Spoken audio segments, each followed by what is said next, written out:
Bonjour, bienvenue dans cette nouvelle vidéo où nous allons voir la correction de l'exercice 1 de l'examen de base de données. Donc, on va commencer par l'énoncé. On souhaite concevoir un système d'information pour gérer les ventes et les stocks d'une librairie.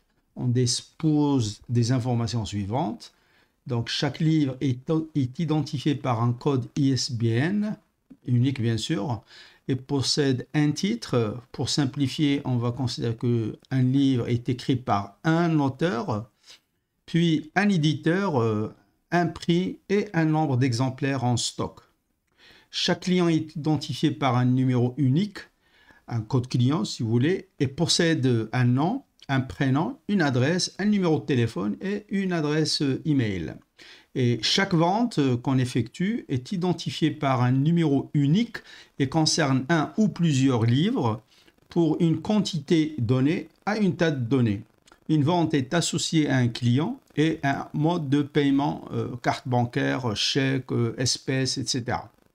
La librairie passe ses commandes auprès de fournisseurs et chaque commande est identifiée par un numéro unique et concerne un ou plusieurs livres pour une quantité donnée à une date donnée, et une commande est associée à un fournisseur et à un mode de livraison, donc soit envoi par colis ou bien un coursier qui va ramener le colis, etc., etc. Et chaque fournisseur est identifié par un numéro unique, possède un nom, une adresse, un numéro de téléphone et une adresse email. Donc ce que nous allons faire, c'est d'après cet énoncé, on va essayer d'identifier les différentes entités, les propriétés de chaque entité, et puis on va essayer de voir si on peut voir les associations entre les identités que nous avons pu identifier. Alors, je vais mettre en exergue les différents objets. Et donc voilà, donc chaque livre, donc là voilà ma première entité livre, et ce qui est en bleu, ce sont les attributs associés à cette entité.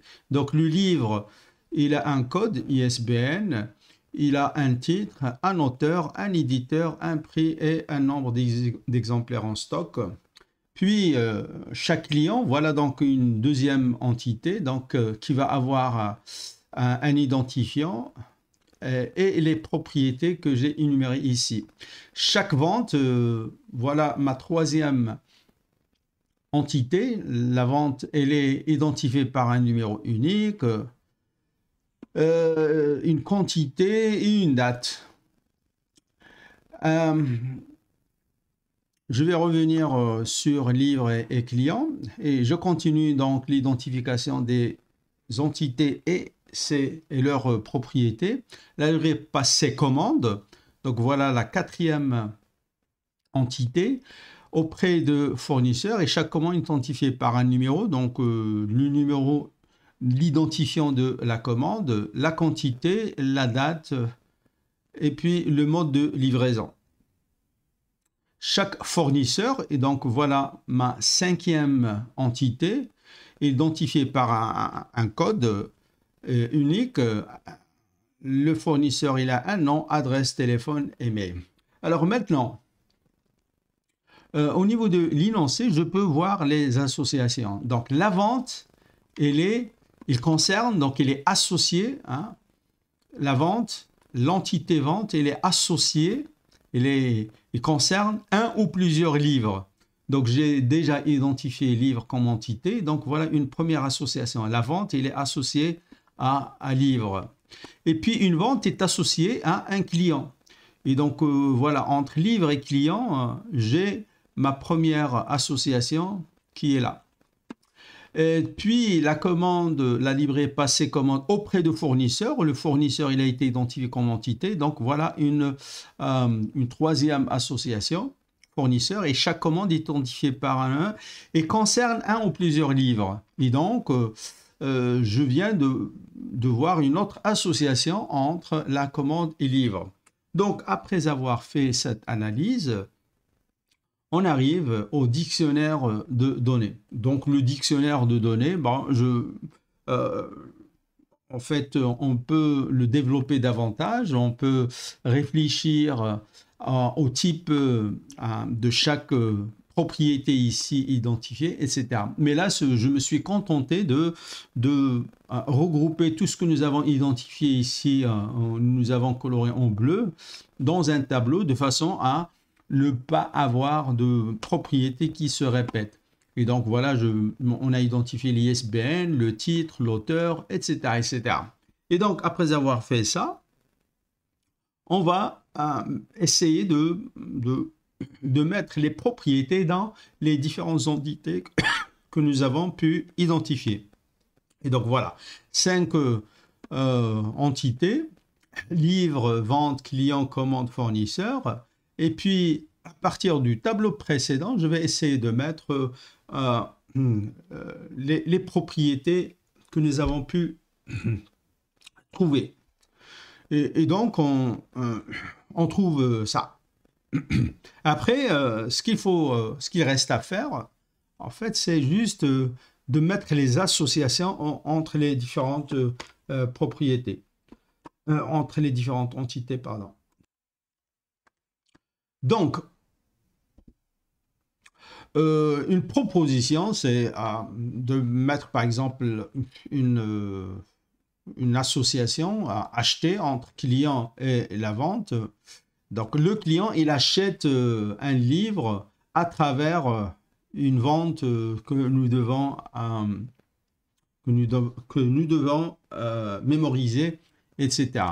Et puis, dans la vente, entre la vente et le livre, nous avons une association qui est à vendre. Idem, le fournisseur, il nous fournit donc les livres à travers des commandes, et donc je vais avoir une autre association aussi entre livre et commande que j'ai appelé commander. Alors, ce qui reste à faire, en fait, si nous partons du tableau ici, et après avoir mis un certain nombre de propriétés dans les différentes entités, on voit en fait que nous avons deux propriétés qui n'ont pas été utilisées. Hein. C'est la quantité qui est la quantité qui a été comment dirais-je commandée soit par le client, soit par nous-mêmes. Et donc ces propriétés, il faut les mettre dans les associations, ici vendre et commander. Maintenant, il nous reste à résoudre le problème de la cardinalité. Et là, d'après l'énoncé, donc la vente, ça concerne un ou plusieurs livres. Donc dans une vente, on peut trouver plusieurs livres. Donc minimum 1 et maximum, il n'y a pas de limite. Okay. Et un livre, on peut le trouver si on l'a déjà vendu plusieurs fois, donc N fois dans les ventes, ou bien c'est un livre qu'on vient de recevoir, il n'a jamais été acheté, donc je peux avoir 0. Donc la cardinalité à ce niveau-là, c'est 0,n. Alors maintenant, un client, il peut ne jamais avoir acheté un livre, et donc le minimum c'est 0, et puis il peut acheter plusieurs fois à N. Maintenant, une vente, ça correspond à un client, c'est précisé sur l'énoncé, donc je vais avoir 1,1. De même, un fournisseur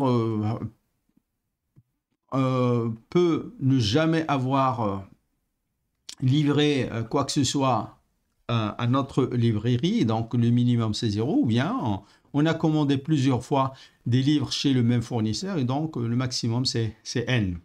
Mais la commande, elle est associée à un seul fournisseur. Alors, de la même manière, dans une commande, je peux trouver un à plusieurs livres. Alors, il serait faux, par exemple, de dire ici 0,n, parce que je ne peux pas avoir une commande où il n'y a pas de livres qui sont commandés. Donc, le minimum, c'est 1 et le maximum, il n'y a pas de maximum. Donc, c'est 1,n. De même, un livre, je peux avoir... Alors ici, en fait, j'aurais dû... si on parle en fait du stock réel, donc ça devrait être 1,N, parce que si on a un stock, ça veut dire qu'il a été acheté nécessairement auprès d'un fournisseur, mais bon, je peux laisser 0,N, donc ça veut dire que je peux par exemple avoir un catalogue de tous les livres possibles, même si, les livres dont on ne dispose pas, et si on a une commande, hein, si un client est intéressé par un livre, je peux passer la commande et donc le 0,N est aussi justifié. Et bien sûr, un livre, il peut avoir été commandé plusieurs fois. Et donc, ce qui justifie la présence de N. Donc, ce que nous allons faire maintenant, c'est de voir comment on peut traiter le problème sur analyse SI et qui va nous aider à avoir ce schéma-là.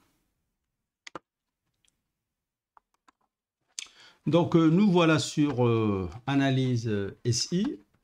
À ma connaissance, la dernière version, c'est 0,8. Et donc, j'ai déjà saisi toutes les propriétés dans le dictionnaire de données et nous allons passer au modèle conceptuel de données. Alors, je vais commencer d'abord par créer les différentes entités. Donc, je vais modifier le nom. Et là, la première entité, c'est livre. Et dans le livre, donc je choisis quelles sont les propriétés. ISBN, titre, auteur, l'éditeur, le prix. Bien sûr, on suppose que le prix ne dépend pas du fournisseur, etc. C'est un prix qui est fixé par l'État, par exemple. Sinon, bien sûr, il ne faut pas l'avoir dans la même entité. Et le nombre en stock. Donc voilà.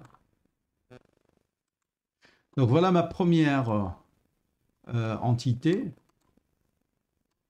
livre. Puis nous allons créer la deuxième qui est par exemple le client. Oups. Je vais modifier le nom et je vais mettre client. Alors le client, alors jusque là, je vais choisir toutes les propriétés et je les mets dans l'entité client. Donc voilà. Puis vente.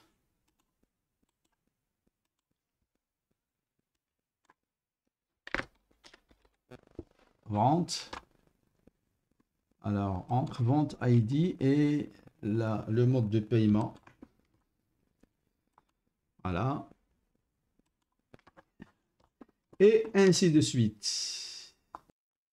Donc voilà, j'ai créé toutes les entités. Maintenant, il reste à créer les associations. Et donc voilà, je clique sur l'icône association et je clique. Puis je modifie. On a dit que dans le cadre d'une vente, le client, il achète. Donc je vais l'appeler par exemple acheter. Alors c'est une association qui n'admet pas de... Là,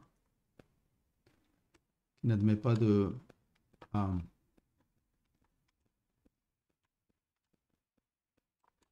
propriété. Et après, je vais dessiner les liens entre cette association et les entités. De même, je vais créer l'association entre la vente et le livre, et entre le livre et la commande, etc. Donc voilà, j'ai créé les associations. Tout ce qui nous reste à faire maintenant, c'est d'ajouter En fait, ici, il y a un bug. Commande ID, elle est déjà utilisée, donc il ne doit pas apparaître ici. Donc, pour le voir, en fait, on va dans le dictionnaire. On va voir que toutes les propriétés, ils sont associés soit à une entité, soit à une association, sauf ces deux-là. La quantité commandée et la quantité vendue. Donc, ils ne sont pas associés ni à une entité, ni à une association. Et donc, je vais revenir ici, je vais modifier cette association. Et en fait, on va dire que ici, nous allons mettre la quantité vendue. Voilà. Et pour celle-là, on va ajouter la commande, la quantité commande. La quantité commandée. Voilà. Puis, en fait, corriger les différentes cardinalités. Donc, si on a besoin de changer une cardinalité, par exemple, si je ne mets que les livres dont je dispose, en fait, là, il faut mettre, par exemple, 0,n. Au lieu de 0n, on va mettre 1,n. Donc, ici, il suffit de demander à donc changer la cardinalité et choisir la bonne, 1n. Et voilà. Donc, merci pour votre attention et rendez-vous au niveau de deuxième exercice. Merci.